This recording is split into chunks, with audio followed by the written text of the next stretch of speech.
У нас проблема, что нигде нет прививки ИПВ, именно в уколах. Молодая мама Гульназ Фахриддинова хочет отдать сына в детский сад, и для этого нужна справка о вакцинации от полиомиелита. Но все попытки получить нужный препарат оказались безрезультатными. Клиникам вот в Казани, которые есть, вот все подряд выписала и звонила. Все говорят, нет, нет, нет. Хотите, говорит, сделайте пентаксим. У наших знакомые, им предложили сделать пентаксим, и они сделали пентаксим. После этого у ребенка опухла нога очень сильно, очень капризничал ребенок. Мы позвонили в ряд клиник, в том числе и частных, и нам подтвердили, вакцины ИПВ у них нет. Полиомиелита ИПВ в уколах. Нет, в наличии нет такой вакцины. Закончилась давно, когда будет неизвестно. В Минздраве Татарстана объяснили, это однозадачный препарат вытеснил из широкого обихода многофункциональный. Сейчас вакцинация от полиомиелита проводится с использованием пентаксима, который также позволяет защитить ребенка от дифтерии, столбняка, коклюша и гемофильной инфекции. Минздрав утверждает, он есть в наличии во всех медучреждениях Татарстана. Вакцина пентаксим комбинированная вакцина, то есть за один укол защищает от кори, дифтерии, коклюша, столбняка и полиомиелита. Вакцина довольно-таки современная, не вызывает никаких реакций у детей, поэтому здесь она очень востребована. Это более оправданно, то есть сделать один укол, чем сделать 5 уколов. Поэтому здесь с этих позиций четкая рекомендация есть.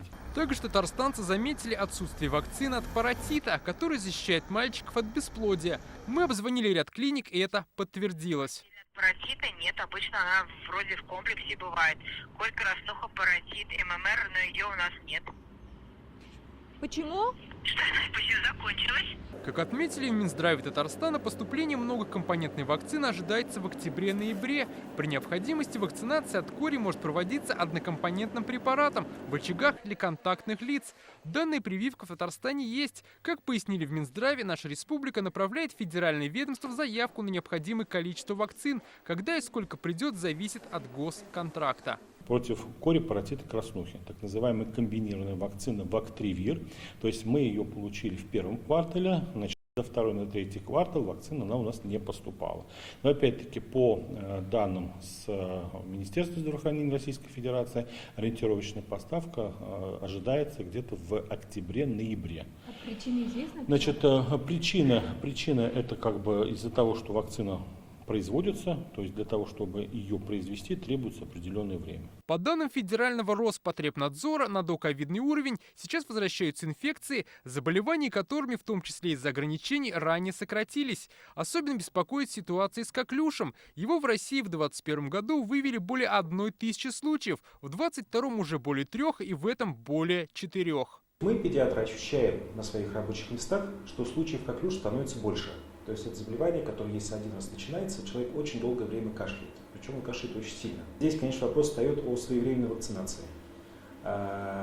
Есть не очень хорошая у нас такая привычка начинать вакцинацию после года, пусть ребенок немножко отдохнет, но как раз в это время он может заболеть коклюшей. Как говорят большинство родителей, они готовы сделать детям все необходимые прививки. Будете прививаться? Обязательно. Обязательно. Сейчас сделаю прививку от кори, поэтому все хорошо прошло. Если будет эпидемия, то, конечно, надо, я считаю. Конечно, да, по графику делаем. Гульназ Фахриддинова теперь в растерянности. Вакцины ИПВ нет, а ребенка в садик отдавать надо. Она надеется, что в крайнем случае сына возьмут в группу для непривитых детей. Дмитрий Айрин, Александр Саитова, ТНВ, Казань.